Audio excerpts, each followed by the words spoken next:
Bonjour à tous et je suis ravi de vous retrouver pour ce nouvel épisode du Garage, l'émission de tous les moteurs de Watch TV que j'ai l'honneur et l'avantage de présenter avec Monsieur Driss Abdi. Salut Driss. Bonjour Monsieur Alexandre. Comment vas-tu? Ça va bien, on a une belle émission qui se prépare. Est-ce que tu es prêt? Absolument. Alors n'oubliez pas que vous pouvez retrouver tous les épisodes du Garage sur le site watch.tv, que vous pouvez également vous abonner au podcast sur iTunes. C'est gratuit et nous suivre sur Twitter avec le hashtag #LeGarageWatch. Vous pouvez également réagir pendant l'émission. Je vous rappelle aussi que Watch est disponible sur les principales box ainsi que sur les applications iOS, Android et Windows et que le Garage est en replay sur la page auto de notre partenaire Yahoo France. Alors, un sommaire au beau goût d'octane aujourd'hui et de V8 aussi avec la NASCAR en France. Ce sera fin juin à Tours, mais aussi la Mustang qui débarque enfin officiellement sur nos routes européennes et nous vous ferons essayer le modèle V8. On parlera également de la Skoda Superbe, la voiture qui fait peur aux berlines premium allemandes. Et puis si on a le temps, on parlera aussi un petit peu des nouvelles mesures prises par le gouvernement pour améliorer la sécurité routière. Alors pour discuter de tout ça, j'ai le plaisir d'accueillir Denis Schwock, directeur de Tour Événements. Bonjour Monsieur Schwock. Oui, bonjour. Alors Denis, vous êtes l'homme qui a importé la NASCAR en France en gros, hein, c'est ça ?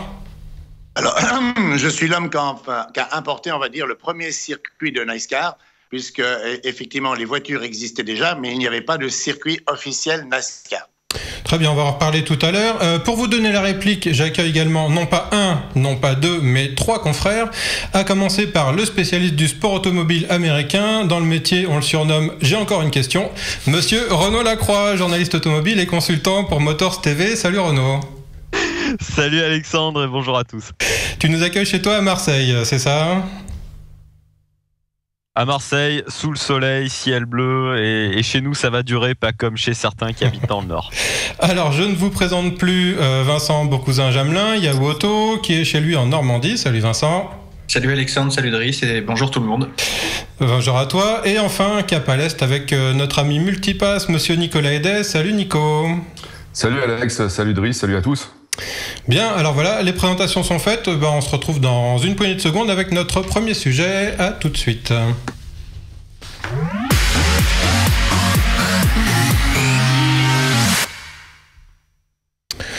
Alors voilà, avec vous Denis, on va parler NASCAR, des monstres survitaminés, et sur un circuit. Alors un circuit que vous avez créé de toutes pièces. Racontez-nous ça. Absolument. Donc, il y avait déjà des courses de voitures qui existaient par le team FJ qui organisait les Euro Race Car, mais effectivement qui étaient que sur des circuits type Le Mans et il y avait une épreuve dans chaque pays. Et l'idée de faire ce circuit de NASCAR vient d'un concept que nous avons imaginé qui s'appelle l'American Tour Festival et qui, cette année, pour la 3e année qui accueille le NASCAR, s'appelle Tour Moto Show et aura lieu le dernier week-end de juin. Donc, l'opération s'est faite en 3 Daytona. On est monté à Charlotte aux États-Unis. Les voitures, elles étaient présentes dans la configuration de l'Euro Race Car. Et le but était effectivement de créer ce premier circuit en Europe.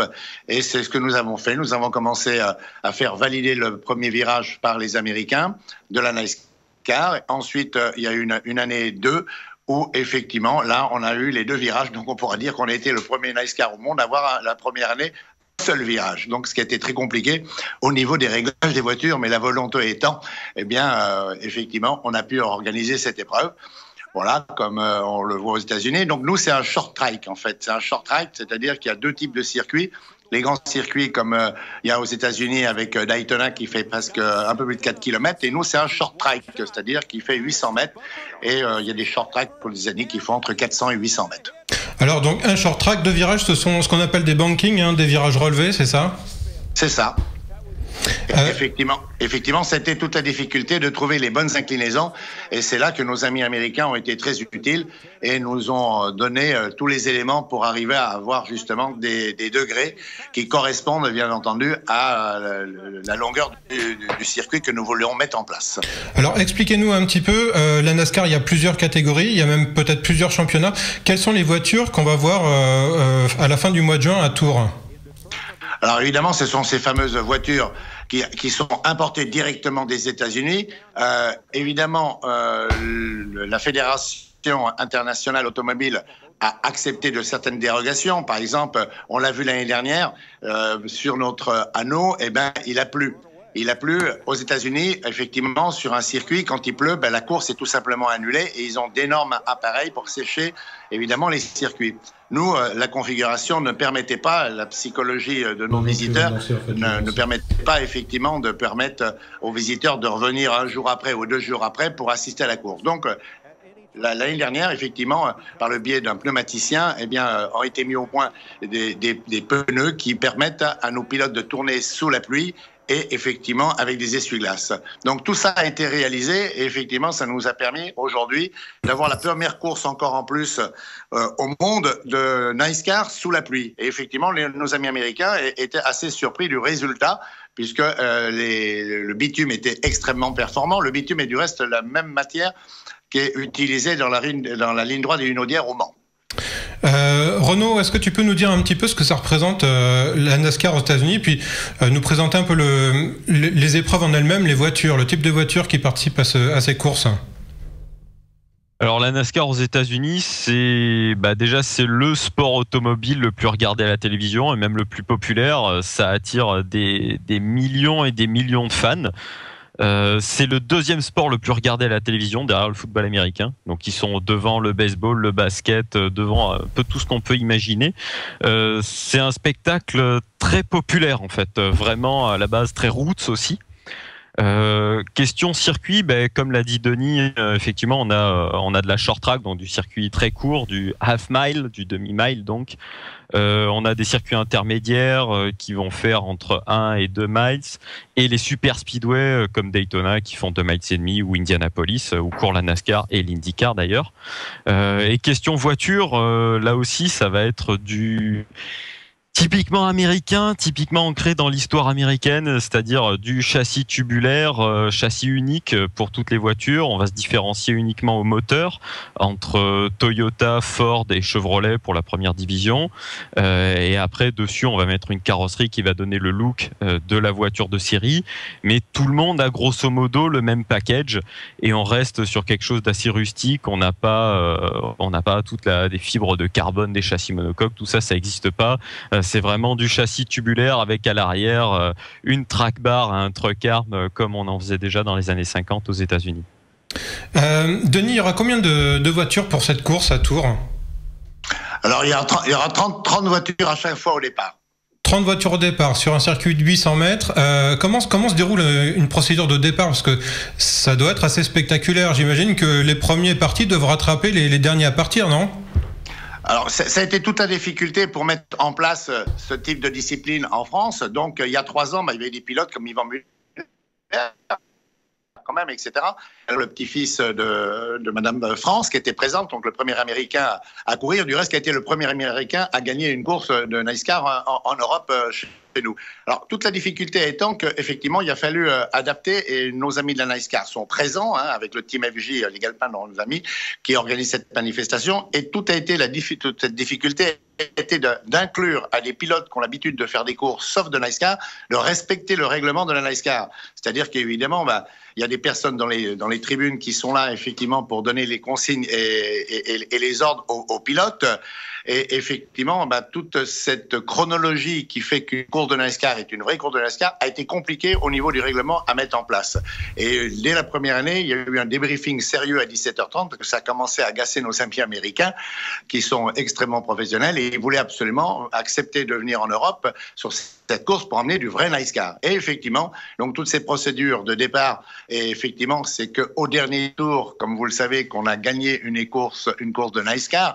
Donc la finale a lieu en 100 tours, pour résumer un petit peu. Et effectivement, par contre, la règle est effectivement celle qui est appliquée aux États-Unis, avec des matériaux qui sont identiques, effectivement, pour nos amis qui dirigent cette compétition. Donc, on assiste vraiment à une vraie course de NASCAR et depuis 2 ans maintenant, puisque c'est la 3e année que va avoir lieu cette épreuve, c'est vraiment le principe des courses de NASCAR américaines. Alors, Denis, est-ce qu'on peut envisager que cette course intègre un championnat américain par la suite? Alors, il faut savoir qu'effectivement, pas dans la catégorie reine, bien entendu. Mais effectivement, oui, le but, en fait, du team FJ. Le team FJ est les gens qui auront la propriété d'organiser les courses de NASCAR en Europe. Là, il y a déjà un deuxième circuit qui est en train de se construire en Hollande. Du reste des courses de NASCAR, maintenant, il n'y en a plus qu'une en France. Avant, il y avait une finale qui avait lieu à l'occasion des 24 heures poids lourds au Mans. Maintenant, c'est terminé. On est la seule course de NASCAR en Europe, tout confondu. Donc, anneau ou tout simplement circuit homologué, comme on le connaît habituellement. Donc, la Hollande est en train de construire en ce moment un circuit qui aura peut-être sa validation déjà du reste dès cette année 2015. Les Espagnols ont envie également de construire un vrai circuit. À partir de là, on pourra avoir effectivement un véritable championnat avec des épreuves de NASCAR sur type ovale. Mais déjà, les premiers, effectivement, qui gagnent à Tours, sont qualifiés pour une course de NASCAR aux États-Unis. Vincent, est-ce que tu as envie de dire un petit mot sur la NASCAR ou sur cet événement en particulier ? Non, c'est très intéressant. Moi, j'avais assisté aux 500 miles d'Indianapolis il y a maintenant 2 ans et on voit que c'est une course très spectaculaire. C'est beaucoup plus compliqué. C'est ça que la difficulté à expliquer peut-être aux spectateurs qu'on ne le pense. Tourner en rond à des vitesses hallucinantes comme ils le font, ça suggère un vrai pilotage. Il s'agit pas juste de braquer le volant d'un côté et de mettre du gaz. Il y a des vraies forces aérodynamiques qui prennent beaucoup de jet dans les virages relevés. Donc voilà, moi je voudrais surtout rendre le mérite aux pilotes qui est de dire que c'est une discipline vraiment très technique et c'est pas juste tourner en rond. Alors ce que je vous propose pour conclure un petit peu, c'est de regarder le teaser de cet événement et puis on se retrouve dans 40 secondes pour en finir.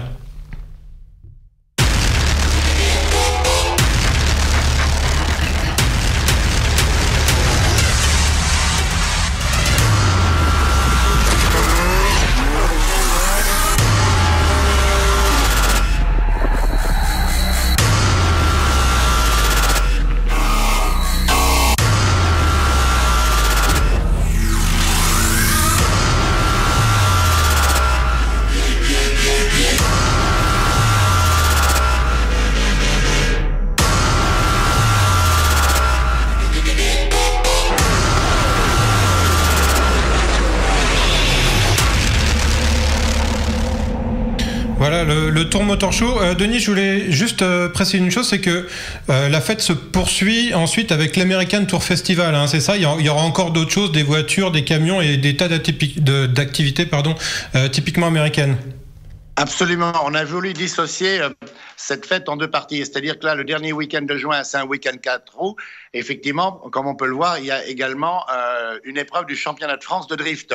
Il y a également un grand rendez-vous avec toutes les voitures américaines, un rendez-vous avec les camions américains et également une organisation d'une scénographie assez exceptionnelle qui va être organisée pour ce week-end-là. Et le week-end d'après, le premier week-end de juillet, on retrouve l'American Tour Festival avec effectivement ces concerts, les 5000 motos qui arrivent régulièrement et toute l'ambiance qui fait le succès de l'American Tour Festival où cette année, effectivement, on va accueillir les Tractosaurs à la place du NASCAR. Alors c'est donc les 27 et 28 juin au parc des expositions de Tours. Ça coûte combien pour venir voir ces courses ? Alors écoutez, le public qui vient avec des voitures américaines ne paye pas son entrée, peut assister à toute une ambiance. Ensuite, pour voir les courses, les compétitions et participer à tout, ça coûte 15 € pour entrer sur le site. Et après, il y a des formules en place assise ou pas en place assise. En tout cas, à partir de 15 €, on passe une journée complète, y compris le soir, avec des groupes musicaux et toute une ambiance qui est prévue pour voir les courses de NASCAR debout. Et gratuit pour les moins de 14 ans si j'ai bien pris les bonnes notes. Absolument. Donc on peut arriver à se faire un week-end à des prix qui ne sont pas complètement délirants, comme le veut la formule NASCAR du reste aux États-Unis, qui est, comme vous l'avez dit tout à l'heure, effectivement, le deuxième sport le plus médiatisé aux États-Unis. Écoutez, ce que je vous propose, c'est qu'on continue dans l'ambiance américaine avec l'essai de la semaine qu'a réalisé pour nous Vincent Beaucousin. On va regarder ça, puis on se retrouve dans 3-4 minutes. À tout de suite.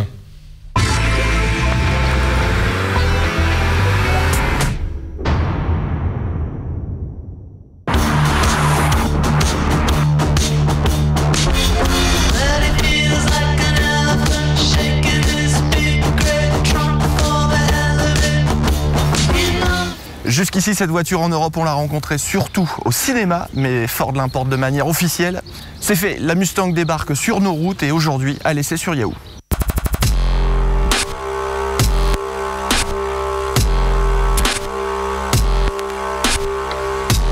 D'un point de vue style, cette nouvelle génération de Mustang possède quelques attributs très forts. On commence avec le nez de requin qui lui confère un avant surtout pas banal, presque théâtral. La force qui s'en dégage se diffuse sur tout le profil avec une nouvelle fois des lignes très marquées. L'arrière est lui aussi très typé, notamment avec la signature visuelle des feux. Notez que cette Mustang est d'ores et déjà disponible en version coupé fastback ou cabriolet. À l'intérieur, si l'on compare à la précédente, la finition et la qualité des matériaux font un bond en avant. Il subsiste tout de même quelques détails un peu en retrait, comme les bouches d'air et quelques plastiques un peu basiques. La Mustang dispose du nouveau système multimédia Sign 2, déjà aperçu dans la Ford Mondeo. L'écran tactile de 8 pouces regroupe le GPS, le téléphone et la radio. Sa manipulation est assez intuitive et de plus facilitée par une commande vocale.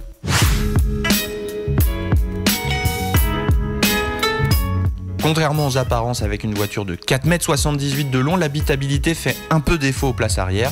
La hauteur sous plafond est très limitée par le superbe dessin fastback. Au final, mieux vaut ne pas mesurer plus d'1,50 m.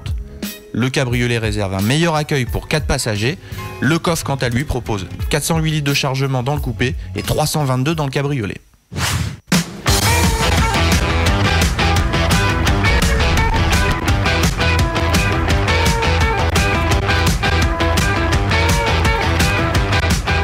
Sous le long capot se dissimule un généreux V8 de 5 litres de cylindrée qui développe 421 chevaux dans une bande-son typiquement américaine. Il propulse le coupé de 0 à 100 en seulement 4 secondes 8 grâce à son généreux couple de 530 Nm qui déplace sans mal les 1720 kg de l'ensemble.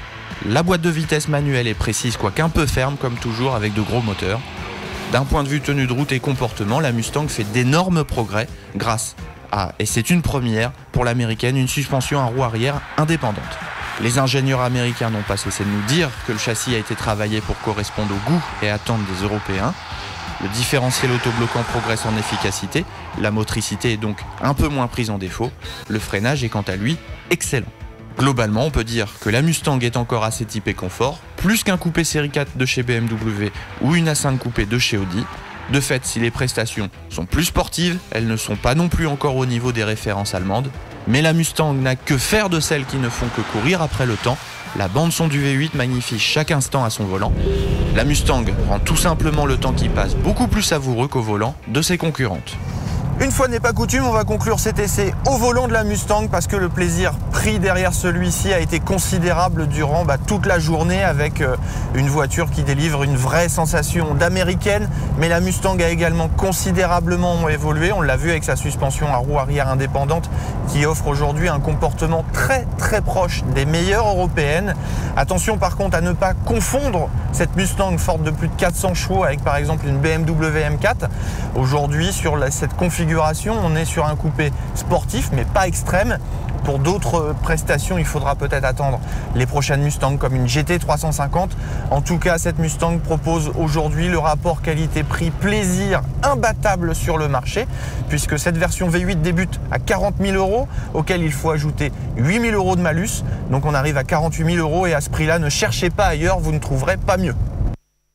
Denis Schwock, encore un petit mot. On la verra à Tours cette Mustang ou pas? Oui, bien sûr, et on pourra peut-être certainement même l'essayer. Et effectivement, le club Mustang France sera en plus présent. Bien. Alors Vincent, raconte-nous un petit peu. On l'attendait depuis longtemps cette Mustang. Hein. Ah, ça c'est sûr, ça fait 50 ans que les Européens l'attendaient de manière officielle, puisque si on avait pu trouver parfois quelques importations à titre isolé chez des grands concessionnaires parisiens ou par des mandataires, en tout cas ça fait du bien de voir cette voiture typique et originale dans toutes les concessions quasiment de France, puisque elle sera distribuée dans un système de concessionnaires exclusifs, à savoir à peu près un concessionnaire sur 4 dans le réseau Ford pourra vous vendre une Mustang. Alors tu dis que les ingénieurs de Ford ont beaucoup insisté et beaucoup travaillé sur l'européanisation de cette voiture. Est-ce que tu peux nous en dire un petit peu plus? En quoi ça consiste? Tout au long du film, ce qui était d'ailleurs assez surprenant pour des Américains, ils ont jamais cessé de reconnaître la beauté des routes européennes, notamment françaises ou écossaises, ces petites vallées où ça tourne beaucoup, etc. Pour dire, voilà, on est venu chez vous pour faire en sorte que la Mustang, ce soit pas simplement un dragster en ligne droite avec beaucoup de chevaux, mais que la voiture, elle sache tourner finalement. Comme si ils faisaient un peu leur mea culpa d'avoir construit jusqu'ici des voitures, bon voilà, qui étaient la muscle car typique, qui s'écrase sur ses suspensions. Des saucisses, comme on appelle ça dans le jargon. On appelle ça des saucisses. Donc non, on sent que la branche de développement de Ford qui est en Angleterre a énormément travaillé pour dire aux Américains, attention, faut faire comme ça, et ça se ressent tout de suite en fait. Renaud, ça t'évoque quoi, toi, la Mustang, toi qui aimes bien les américaines? La Mustang, ça m'évoque un petit peu comme tout le monde, ça m'évoque le rêve américain. Ça m'évoque la voiture avec un gros moteur pour finalement rien faire d'autre que de l'interstate et de la grande route droite. Et pour répondre à Vincent, je dirais que c'est pas une muscle car. Selon la terminologie américaine, c'est du poney, c'est de la pony car justement. La muscle car, ça va être plutôt la catégorie au-dessus. Et c'est pour ça que les pony cars, dont la Mustang ou la Camaro, c'est pas typé justement pour faire de la route sinueuse, pour faire vraiment de la sportive. C'est plus pour de la balade avec un joli bruit, comme c'est bien évoqué dans l'essai d'ailleurs. Alors on va revenir sur le bruit parce que cette version européenne nous réserve une petite surprise avec d'autres moteurs. Nicolas, même question. La Mustang et puis peut-être plus généralement l'univers de ces pony cars comme l'a dit Renaud. Il y a la Camaro aussi qui revient dans sa nouvelle définition dans les jours qui arrivent là. Oui, tout à fait. On vient de présenter apparemment aux États-Unis la Camaro 2016 qui a été totalement revue. Je crois que c'est la 6e génération, si je ne me trompe, Renaud, c'est ça? C'est ça, oui, c'est ça, c'est la 6e. Alors le problème, c'est que on a juste une problématique avec Chevrolet, c'est que même si elle est toujours distribuée en Europe, la Camaro, au même titre que la Corvette, le réseau de distribution Chevrolet, ne serait-ce qu'en France, a fermé. C'est-à-dire que certains panneaux Opel ont récupéré, on va dire, la commercialisation des voitures, mais je pense que Chevrolet va avoir un petit peu plus de mal à vendre des Camaro en France ou en Europe que Ford, qui bénéficie d'un réseau hyper dense et surtout très agressif. Alors Vincent, donc là toi tu as essayé pour nous le modèle V8. Il y a un moteur un petit peu plus européen qui est également au programme. Oui, je l'ai essayé aussi, la motorisation EcoBoost, ce qui me fait assez rire d'ailleurs, ce nom de motorisation. Ah oui, parce que pour nous, EcoBoost, ça veut dire 3 cylindres, 1 litre. C'est ça. Alors c'est pas un moteur de Fiesta, c'est bien un 4 cylindres qui fait quand même 2,3 litres de cylindrée. Il est dérivé d'un moteur 2,2 litres qu'on connaît assez bien chez Ford et qui sera également celui de la Ford Focus RS et qui développe dans sa configuration 4 cylindres un petit peu plus de 300 chevaux. Et alors en soi le moteur il fait bien le job, hein. Il est très performant, il y a beaucoup de couples pour déplacer la voiture. Par contre ce qui est un peu une catastrophe dans ces voitures là, c'est que quand tu les démarres, il y a plus de bruit. C'est un peu comme si demain une Ferrari passait au 4 cylindres. Il y a une part du mythe qui s'en va, et je disais c'est un peu comme écouter son meilleur groupe de rock mais sans le guitariste quoi. Oui, l'analogie est plutôt parlante. Les deux versions se déclinent en cabrio.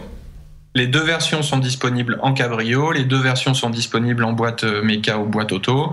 Que te dire de plus que la version 4 cylindres est vraiment une version d'accès puisqu'on débute à 35 000 € et le malus est un petit peu moins fort puisqu'elle n'est pas frappée par le malus de 8 000 €. Donc ça nous fait un prix d'accès à peu près à 40 000 € une fois que tu as payé le malus sur la version 4 cylindres. C'est un malus de 3 000 € je crois sur le 4 cylindres.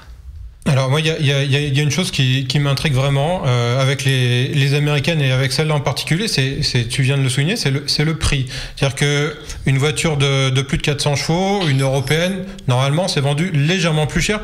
Comment font les Américains, Renaud ou Vincent, ou d'ailleurs qui veut répondre à ça, pour proposer, Renaud apparemment, pour savoir proposer ce type de voiture avec ce type de moteur aussi peu cher, j'ai envie de dire. Tout simplement parce que il faut remettre ça dans la philosophie de base des pony cars. Donc c'était déjà le cas sur la Camaro, c'est-à-dire qu'aux États-Unis, ces voitures-là, ce sont des voitures, ce sont pas des petites séries comme on peut avoir en Europe, les sportives allemandes qui vont être relativement petite série. Aux États-Unis, qui est un pays gigantesque, quand on va vendre ça sur tout le territoire, ça va vouloir dire forcément de la grande série, parce que ce sont des voitures qui vont être assez peu chères à l'achat. On va vendre même à des adolescents qui ont eu leur bac. C'est un peu la cible. Et en fait, ces voitures-là, les voitures qu'on vend en Europe, sont prises sur la production américaine. Donc elles sont taillées un petit peu dans la masse, si vous voulez. Donc on paye en gros que le transport en plus. Donc on bénéficie du coût d'achat américain avec juste le transport et l'homologation vers l'Europe. Je caricature, mais dans l'esprit c'est ça. C'est on prend une petite partie de la grosse production américaine. Il y a ça, et puis il y a aussi le fait que les voitures sont encore faites dans des solutions très traditionnelles. Sur la Mustang, on conserve un châssis entièrement en acier. Il y a que le capot et les ailes avant qui sont en aluminium. Le moteur V8, il a été modernisé puisque Ford l'a adapté, puisqu'il faut quand même aussi rappeler que les États-Unis s'éveillent à des normes écologiques de plus en plus dures. Donc, mais la base en soi, c'est une voiture simple qui est facile à fabriquer, qui nécessite pas non plus des grands matériaux, et pourtant ça marche très très bien parce que, comme on dit, c'est dans les vieux pots qu'on fait les meilleures soupes.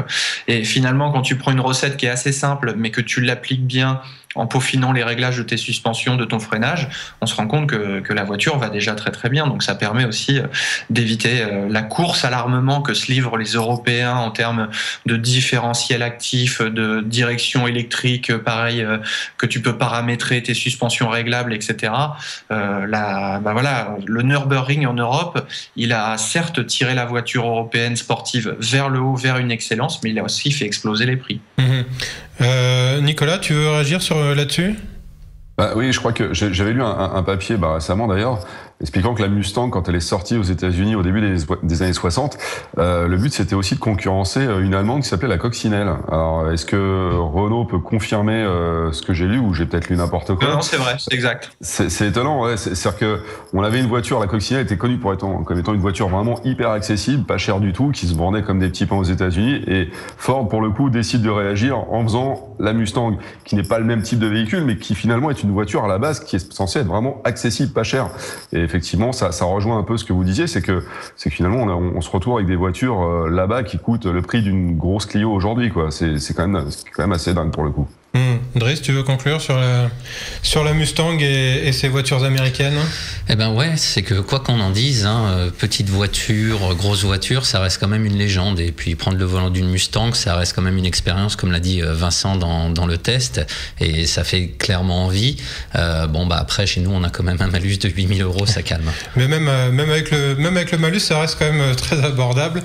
On se consolera en disant que c'est difficile de trouver mieux pour moins cher.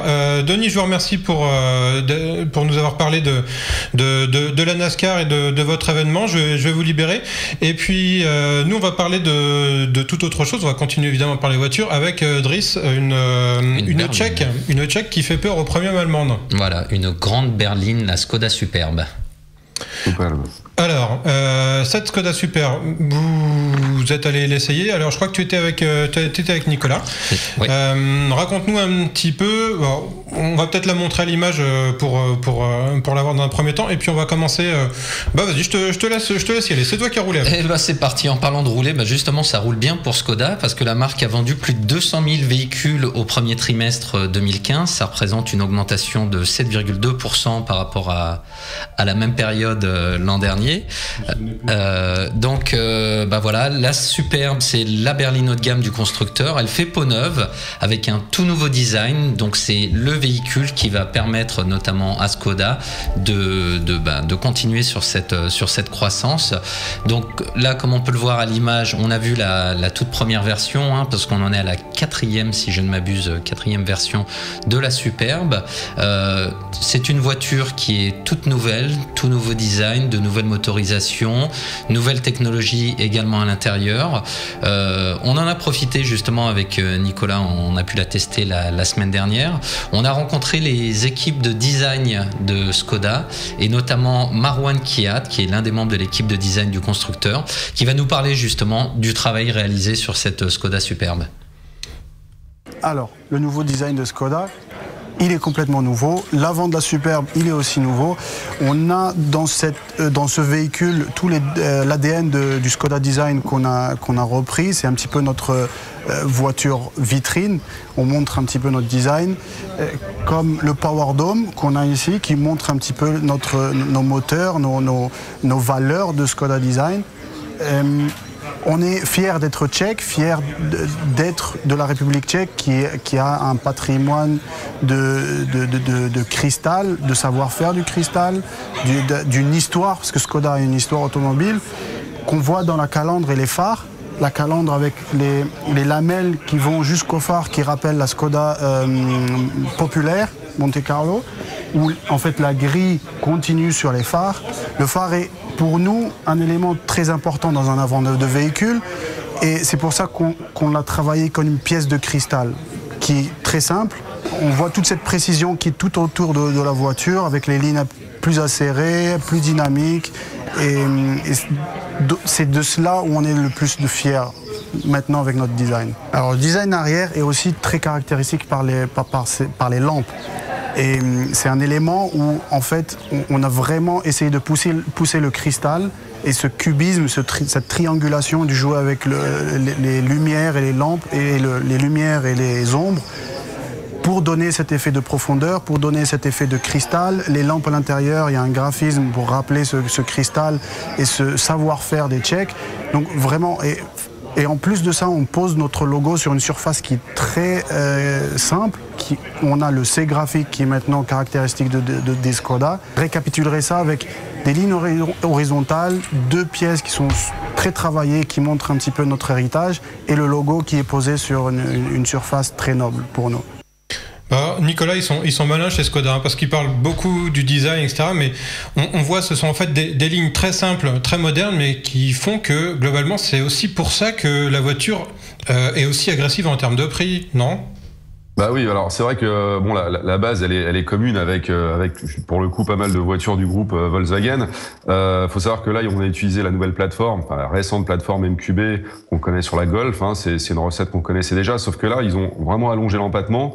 Moi, je reviens quand même sur le design parce que ce que je trouve intéressant, c'est que Volkswagen a lancé la nouvelle Passat il y a quelques mois, les voitures de l'année, et en matière de design, bah finalement la Skoda Superbe, je trouve qu'on s'est tellement appliqué à la rendre plus on va dire un peu plus sexy, un peu plus agressive, cette Superbe, c'est qu'à l'arrivée, ben, finalement, on a quelque chose de presque plus sympa qu'une Passat. Donc ça, c'est quand même une belle performance en termes de design aujourd'hui, parce que je vous rappelle que quand la première Superbe est arrivée, on était juste en face d'une Passat, c'était à peine rebadgé.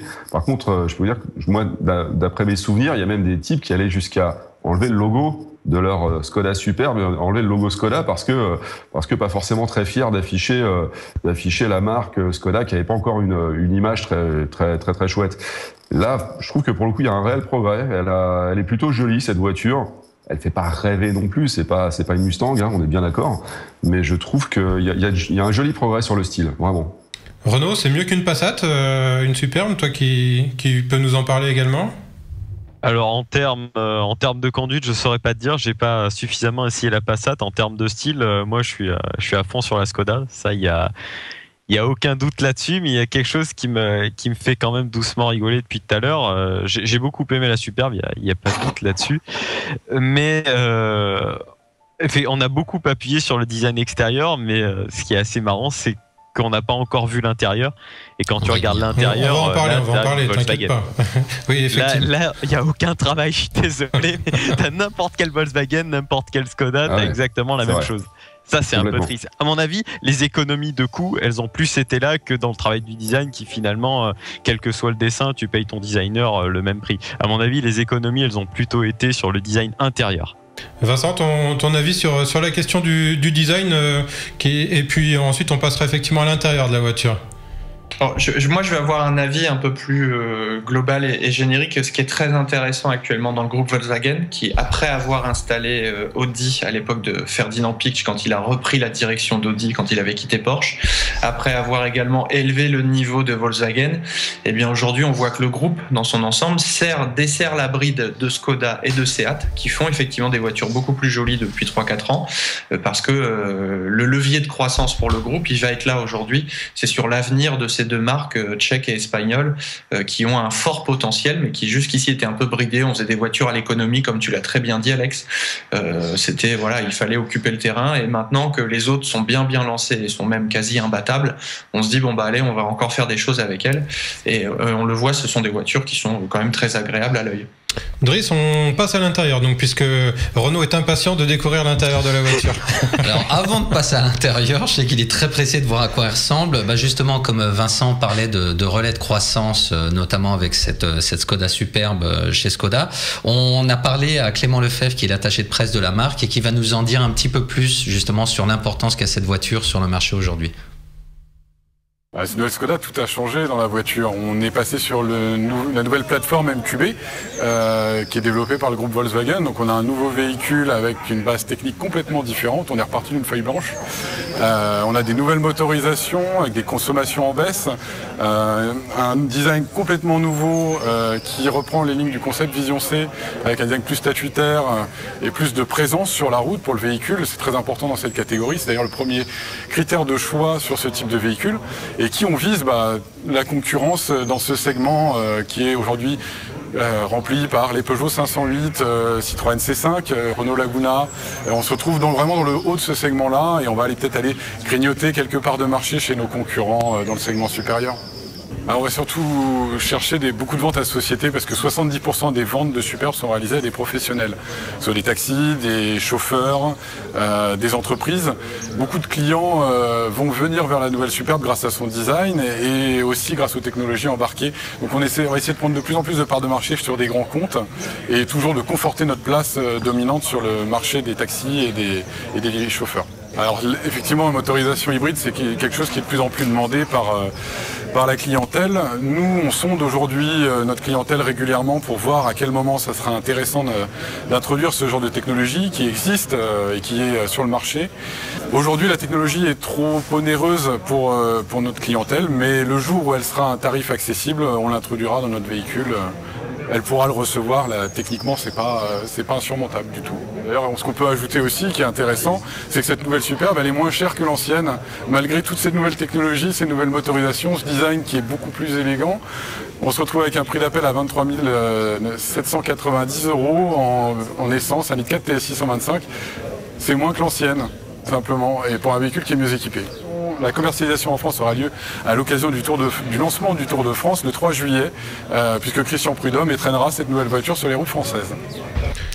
Oui, Driss, j'ai pas compris, c'est une Clio ou une Superbe 23 000 €? Non, justement, voilà, 23 790 € prix de départ pour cette Skoda Superbe. Bon, ceci explique donc cela et on va pouvoir passer à l'intérieur, justement. Donc, Nicolas, tu étais avec moi sur l'essai la semaine dernière. On avait essayé deux versions. Qu'est-ce que tu en avais pensé? Toi qui avais justement eu la Passat, si je ne m'abuse, tu avais la Passat la même semaine, hein, tu es venu... Je suis passé de l'une à l'autre et j'ai fait beaucoup de kilomètres à bord de la Passat, justement. Et ce qui est frappant, c'est c'est vrai qu'on a du mal faut vraiment les mettre côte à côte entre la Passat et la Superbe pour voir vraiment les différences intérieures, parce qu'on a une présentation qui reste quand même assez proche. Alors même s'il y a certains détails, quand même, les bus d'aération qui changent, etc. Voilà, on est vraiment très très proche, je dirais, à quasiment tous les niveaux et même en termes de matériaux utilisés, hein. C'est assez étonnant. Je pense que c'est de l'économie aussi globale, hein, mais je trouve que si je devais comparer, voilà, une Polo et une Fabia, il y a effectivement, la Fabia est moins luxueuse que la Polo, c'est clair, ça se voit. Là, on est quand même beaucoup plus proche de la Passat. C'est historique, hein, ça l'a toujours été, mais pour le coup, on a quand même une voiture quali qui est bien présentée. C'est un peu tristoun, par contre. Faut pas s'attendre à quelque chose de fun. Ce côté austère, c'est aussi un peu ce qui dure dans le temps, hein. Oui, et puis je pense qu'on est en plus sur une catégorie, les berlines comme ça, les routières comme ça, enfin les familiales, on a rarement des intérieurs très originaux, très funky, hein. Faut pas oublier, hein, on est toujours sur une clientèle relativement classique. On se distingue sur l'extérieur, mais à bord finalement on a quelque chose d'assez classique, quoi. Alors, on a quand même essayé un petit peu de se distinguer chez Skoda avec toujours le Simply Clever. Il y a tout un tas de petites astuces sympathiques. On a par exemple le porte-bouteille qui te permet d'ouvrir ta bouteille d'une main. Vous avez également des parapluies dans les portières comme chez Rolls-Royce. Alors ça, il y avait déjà, mais maintenant ils en ont rajouté, je crois. Avant, il y en avait, ils ont changé de côté, enfin je sais plus, mais... C'est des deux côtés maintenant. Voilà, c'est ça, il y en avait qu'un, maintenant il y en a deux. Voilà, on a deux petits parapluies. Dans le coffre, là on vient de voir le coffre par exemple qui est modulable. Dans le coffre, vous avez des cales avec un velcro qu'on va accrocher sur le sol du coffre, ce qui va vous permettre de caler les sacs. Il y a aussi la lampe qu'on voit là sur la gauche, la petite lampe que vous pouvez détacher, puis ça vous fait une lampe torche. Donc voilà, ce sont des petites astuces sympas qui permettent un petit peu de différencier la voiture. Par contre, là où c'est vrai qu'on se retrouve exactement comme dans la Passat, c'est notamment au niveau des technologies. Passat qu'on avait essayé lors d'une émission précédente. Je pense notamment à la technologie Traffic Jam qui est en fait un régulateur de vitesse, donc qui vous permet d'adapter la vitesse de la voiture en fonction du véhicule qui vous précède. Si on se retrouve dans les embouteillages, la voiture va s'arrêter, un arrêt complet de la voiture, elle va reprendre automatiquement dès que ça se remet à avancer, donc on se rapproche de plus en plus de la voiture autonome.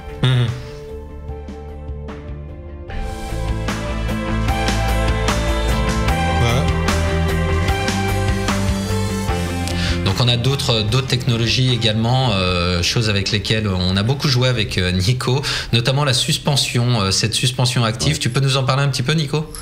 Bah oui, en fait, on retrouve le même système qu'on trouve chez Seat, chez Golf, enfin sur la Golf ou sur la Passat ou sur les différents constructeurs du groupe VW. On a un système de gestion dynamique de la conduite qui va en fait du plus économique, en passant par un mode confort ou un mode normal, jusqu'au plus sportif.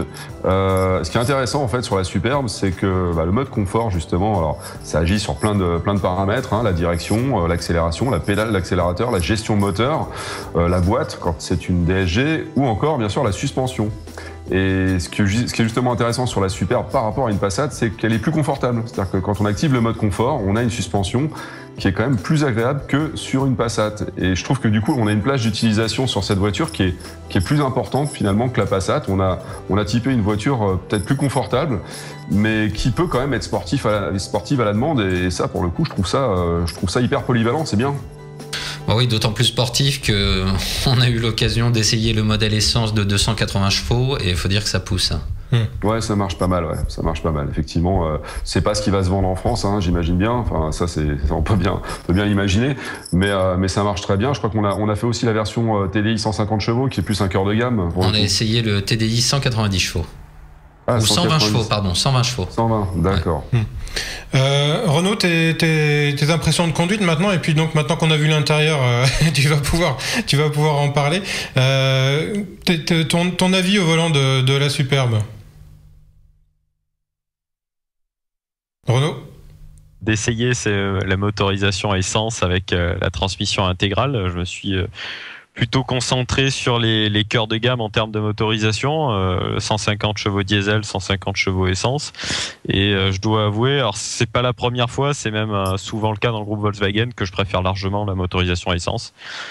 Parce qu'avec un turbo, de toute façon, aujourd'hui, on a les compétences d'un diesel à bas régime, sauf qu'on a moins de bruit, on a plus de souplesse au volant. C'est une voiture qui est très agréable. 150 chevaux, on va dire, je pense que c'est un minimum pour vraiment l'apprécier, pour vraiment tirer parti, notamment de cette suspension pilotée. Plus après, c'est vraiment pour s'ajouter un petit peu de plaisir. Mais je pense que les 150 chevaux suffisent amplement. Après, le diesel, si on est vraiment accro au diesel, 150 chevaux diesel fait tout aussi bien le travail, même si la sonorisation est pas ce qu'elle devrait être. On a un peu trop ce bruit rocailleux du diesel dans l'habitacle et un peu moins de souplesse à la conduite aussi. Et pour le reste, je rejoins entièrement Nico sur ce qu'il disait au sujet de l'intérieur de la voiture et de son confort. Je pense qu'effectivement, le confort, même si encore une fois, je peut pas le comparer vraiment à celui de la Passat. Le confort est l'une des qualités principales de la Superbe avec son habitabilité. Alors moi qui n'ai pas essayé encore la Passat, mais la Superbe, mais qui a essayé cette Passat et notamment ce 150 chevaux essence dont tu parles, je valide totalement ton avis. C'est un moteur très agréable et qui va bien la voiture pour rouler tous les jours. Vincent, tu veux dire un mot sur ce qu'on vient de voir et ce dont on vient de parler également? Ouais, juste rebondir sur le tout petit propos de Renault, mais qui est sans doute le point principal des qualités de la voiture, c'est son habitabilité. Ouais. Rappelons quand même qu'on a une habitabilité record aux places arrière, à savoir que quelqu'un qui fait 1m90 va s'asseoir, il aura peut-être encore au moins 15 ou 20 cm en espace au genou devant. C'est ce qu'on trouve habituellement dans une classe S, une BMW série 7, etc. Donc des limousines germaniques qui sont facturées entre 80 et 100 000 euros. Et c'est maintenant qu'elle a une esthétique intéressante, des moteurs qui étaient déjà sobres mais qui le sont peut-être encore plus, et de garder cette habitabilité record pour un prix somme toute on va dire presque ridicule, voilà, c'est peut-être la familiale de l'année sur le marché automobile européen. Ouais, complètement, ouais.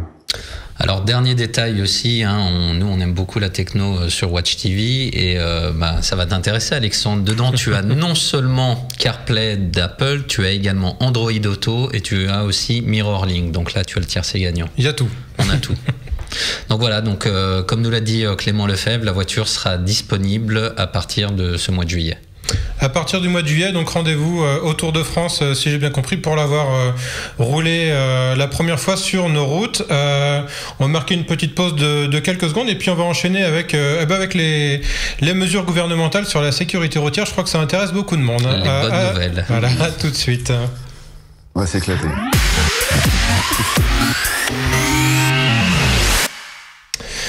Voilà, alors là je crois que tout le monde en prend un petit peu, je vais pas dire pour son grade parce que tout, à mon avis, tout n'est quand même pas mauvais dans ces nouvelles mesures, mais il y en a plusieurs. Alors on va commencer par celle qui, voilà, vous l'avez derrière moi, qui intéresse un petit peu tout le monde, qu'on soit motard, automobiliste. Ce sont les nouvelles limitations de vitesse. Alors c'est pas généralisé. Driss, tu vas nous en parler un petit peu. On va commencer par ce 80 km/h qui est en test sur 3 portions de route en France. Voilà, donc ça c'est une mesure qui avait été annoncée par le ministre de l'Intérieur le 26 janvier de cette année. Donc baisser la limitation de vitesse sur le réseau secondaire de 90 km/h à 80 km/h. Donc ces 3 tronçons sont la RN7 dans la Drôme sur 18 km, la RN151 sur 17 km dans la Nièvre et 32 km dans l'Yonne, et la RN57 en Haute-Saône sur 14 km. Alors moi, si je me souviens bien des propos de Monsieur Cazeneuve, l'idée c'était d'abord de répondre à des recommandations, et puis c'était aussi de dire on va pas imposer ça comme ça de façon dogmatique, on va faire des tests pour voir ce que ça donne. C'est une expérimentation. Bon, après reste à voir si l'expérimentation ne va pas se traduire par une généralisation de la mesure. Alors ça va durer 2 ans. Je pense qu'évidemment il y a un premier bilan qui va en sortir. Nicolas, il y a quand même un but à ça, et il paraît que c'est pour que ça pourrait faire, on va dire, économiser, j'aime pas tellement ce terme-là, mais sauver 400 vies par an. Et alors voilà, si on généralisait les 80 km/h sur tout le réseau secondaire français, ce qui est quand même ce qui est quand même assez vaste, on économiserait, d'après les différentes associations concernées, on sauverait surtout 400 vies humaines, ce qui sur le principe est tout à fait louable. Nous on demande tout ce que ça, bien évidemment. Moi il y a juste un truc qui m'affole un peu, c'est que comme vous le savez, le périphérique, on a baissé de 10 km/h il y a à peu près 1 an et demi. C'est ça ? Ouais, c'est ça. Un bilan 2014 sur le périph'. Alors le périph', il y a moins d'accidents en 2014, c'est ce on s'en est rendu compte. Il y a juste un petit souci, c'est qu'il n'y a pas moins de pollution, puisque ça se saurait. Il n'y a pas moins de bruit non plus, c'est à peu près équivalent. Par contre, il y a plus de tués sur le périph', faut le savoir. Ça n'a pas sauvé des vies, on a plus de tués sur le périph' en 2014 qu'en 2013. Et pour finir, on a quand même 3,5 fois plus de PV en 2014. Alors ça, c'est intéressant. Ça, j'aime bien parce que, pour le coup, on se rend bien compte que finalement, les résultats, on nous prend un peu pour des jambons, si vous voulez, parce finalement, les gens se font avoir bêtement, de quelques km/h, mais c'est quand même 45 € à chaque fois. C'est quand même des points qui sautent, mais ça, à la limite, c'est anecdotique. Les points, je pense plus aux rentrées d'argent qui découlent de ce type de mesures. Et malheureusement, ça a beau être à l'essai pour 2 ans, j'ai bien peur que, quel que soit le gouvernement d'ici 2 ans, on ait droit à la version 80 km/h pour tout le reste du territoire. Renaud, Vincent, sur cette limitation, quel est votre avis sur la question? Est-ce que vous rejoignez Nicolas ou est-ce que vous dites plutôt non, il n'y a pas de raison, il faut, si on peut gagner, si on peut sauver des vies, est-ce qu'il faut pas y aller? Pour sauver des vies, attention, bien évidemment. J'entends bien, je caricature volontairement.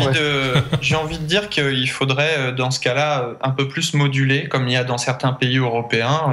On a essayé la Ford Mustang il n'y a pas longtemps en Allemagne, où sur le réseau secondaire, la vitesse maxi est de 100 km/h, par exemple, il faut le savoir. Évidemment, il y a des portions qui sont jugées dangereuses, qui vont être réduites à 80, voire même 70 km/h. Ce qui est plutôt une adaptation intelligente, à savoir que quand il y a une zone à risque, eh bien, effectivement, on peut rouler moins vite. Bon, ça, après, je dirais, c'est de la bonne conscience et de l'intelligence de tout le monde. Mais par contre, quand on peut rouler parce que l'axe routier est favorable, on est en pleine ligne droite, etc., au lieu de mettre un radar derrière un arbre, chez certains de nos confrères européens, on se dit tout simplement, tiens, on va augmenter la vitesse à 100 km/h. Donc voilà, moi, l'idée en France, elle me dérange pas. Je serais même, à la rigueur, plutôt favorable pour qu'on dise qu'on regroupe peut-être les 100 points les plus occasionnant le plus grand nombre d'accidents mortels et qu'on dise systématiquement, à ce point-là, on réduit la vitesse, on met un radar. On le fait pas. Je trouverais que ce serait très approprié. On n'est pas prêt de le faire, malheureusement, j'ai l'impression. Et à l'inverse, voilà, Nico, t'as raison. À l'inverse, plutôt que de mettre un radar en ligne droite, en descente derrière un arbre, là où finalement on se rend compte qu'il n'y a jamais eu un accident mortel, on déplace ce radar vers une zone accidentogène. Ce serait de la bonne logique et pourquoi pas hausser aussi la limitation à 100 km/h sur ces fameuses grandes portions de ligne droite, parce qu'on sait que quand on double un camion qui roule à 90 km/h ou un tout petit peu en dessous, on se retrouve au-dessus de la limite. Et là, on se fait aussi verbaliser peut-être inutilement. Alors justement, tu parlais de ces radars et puis de ces modulations un petit peu variables de la vitesse. En Europe, Driss, la tendance n'est pas toujours à la répression, voire on va dire à la baisse de vitesse et au toujours plus de radars. Non, c'est justement ça qu'on s'est dit. On est allé voir, enfin nous, l'association 40 millions d'automobilistes a mené une étude qui démontre que la France se concentre sur de faux problèmes. Donc c'est ce qui nous avance. Pour dire ça, ils sont basés sur d'autres pays européens, notamment Danemark, où à l'inverse de la France, on a relevé la limitation de vitesse à 90 km/h, qui est la vitesse selon eux qui est la mieux adaptée à ce type de route. Alors ce qui est intéressant de savoir, c'est que la police danoise était contre, mais que finalement les résultats ont prouvé que cette mesure faisait sens. On a également en Angleterre, où le Premier ministre David Cameron a annoncé qu'il n'était plus question de faire la guerre aux automobilistes, comme on a un peu l'impression que c'est le cas en France. On passe donc du tout répressif,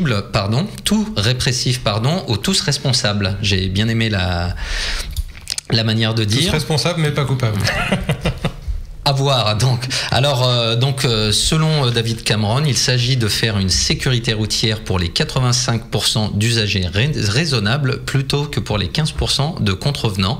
Ce qu'ont fait également nos amis anglais, donc comme le disait Vincent, la vitesse a été relevée à 97 km/h. On a également enlevé les radars parce qu'on sait que les radars, à l'origine, c'était quand même l'Angleterre, le pays du radar. Donc, ils se sont rendus compte également qu'en enlevant les radars, ils les ont pas tous enlevés quand même. Pas tous enlevés, mais contrairement, comme on le disait, on ne met plus des radars sur une descente derrière un arbre histoire de piéger les automobilistes. C'est vrai que là aujourd'hui ça devient très difficile chez nous. Là je vais prêcher pour ma paroisse, mais à moto on a un œil sur la route et un œil sur le compteur maintenant et ça devient quand même très difficile. Donc voilà, les exemples sont nombreux partout en Europe et chez nous en fait on fait l'inverse. D'ailleurs sur les radars il y a une généralisation des radars double face comme on dit qui a été annoncé, en tout cas qui est à l'étude. Et puis alors il y a d'autres. Nicolas, tu voulais rebondir? On va parler de moto pour toucher un petit peu tout le monde. Je voulais juste rebondir sur ce qui va se passer à Paris très très bientôt. C'est-à-dire qu'il y a comme vous le savez, comme vous l'avez vu la semaine dernière, il y a une grosse portion de Paris, un tiers de Paris qui va passer à 30 km/h. Alors bien évidemment, dans les petites rues, dans le Marais et tout, c'est avec des trottoirs de 30 cm de large, c'est normal qu'on mette la circulation à 30 km/h.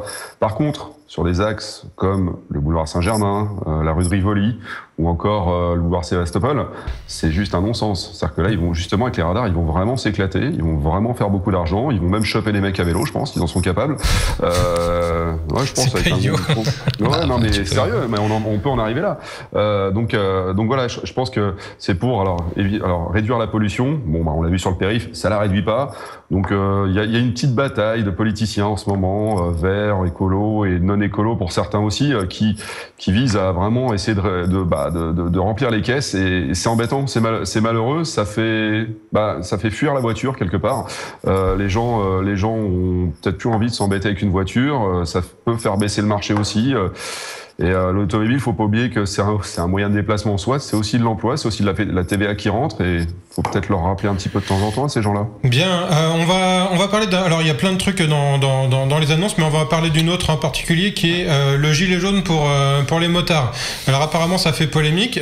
Bon, moi je vais tout de suite me faire insulter, mais je veux dire que je suis plutôt pour que les motards aient un gilet jaune dans leur sacoche à mettre quand ils descendent de la moto sur l'autoroute en cas de pépin. Et apparemment tout le monde n'est pas d'accord avec moi. Vas-y Driss, enchaîne. Écoute, 2 minutes. Fondamentalement, on aurait été pour, mais il y a des problèmes pratiques qui sont liés à la moto, et il y a des problèmes plus urgents que de mettre un gilet jaune, si tu veux. Typiquement, je vais prendre mon exemple personnel. Moi, pour mettre ce gilet jaune, je vais être obligé de m'arrêter sur la chaussée et de passer du côté gauche de ma moto pour sortir ce gilet de son coffre. Si je descends de ma voiture, je descends aussi du côté gauche. Quel est le problème ? Sauf que pour ouvrir le coffre de ma moto, je dois me baisser en dessous de la moto et chercher le trou de la serrure. Donc je vais rester plus longtemps que toi au niveau de de la voie de circulation. L'autre problème, donc au-delà du simple fait que voilà, j'ai peut-être pas choisi la bonne moto, il y a aussi un problème. On va interdire ta moto d'ailleurs, c'est prévu dans. Ça va faire plaisir à Kawa. C'est ce qui va, c'est qu'il y a des problèmes qui sont quand même plus importants. Là, toutes les motards se moquent un petit peu sur Internet en disant que la sécurité, selon le gouvernement français, c'est un casque et un gilet jaune. Et vous pouvez être à poil sur la moto, il n'y aura aucun souci. Ça, c'est pas faux. Il y a des années qu'on réclame la TVA réduite sur les accessoires de sécurité. Ça permettrait de mieux s'équiper, de mettre des gants, de mettre des blousons, des pantalons, et ça, il n'en est toujours pas question. Vincent, toi qui es motard, en 30 secondes pour conclure sur le sujet. Bon, la solution, je pense qu'elle sera assez vite développée par les équipementiers qui vont faire comme le petit brassard dans la manche, quelque chose qui sera rétractable dans une doublure, et puis voilà, les motards, on arrivera à se passer de ce fameux gilet qui, comme Driss le dit, est surtout très difficile à sortir puisque la moto n'a pas forcément de coffre aussi pratique qu'une voiture. Voilà, et puis on peut aussi rappeler le nombre de morts à moto qui ne sont pas parce qu'ils n'ont pas de gilet jaune, mais parce qu'il y a encore beaucoup trop d'équipements dangereux comme des bornes en béton au bord de la route ou des glissières de sécurité qui sont de véritables guillotines. Très bien, messieurs, merci à vous, ce sera le mot de la fin. Il me reste à vous remercier tous. Denis Chouac qui est parti, Renaud Lacroix, à très bientôt, Nico Edet, à vite aussi, et puis Vincent, bientôt pour un essai Yahoo et dans l'émission. Merci à Benjamin en régie, et puis surtout merci à vous de nous avoir suivis. Driss, on se retrouve dans 15 jours. Les programmes continuent, n'oubliez pas le replay. À dans 15 jours, salut à tous. Vive l'Amérique!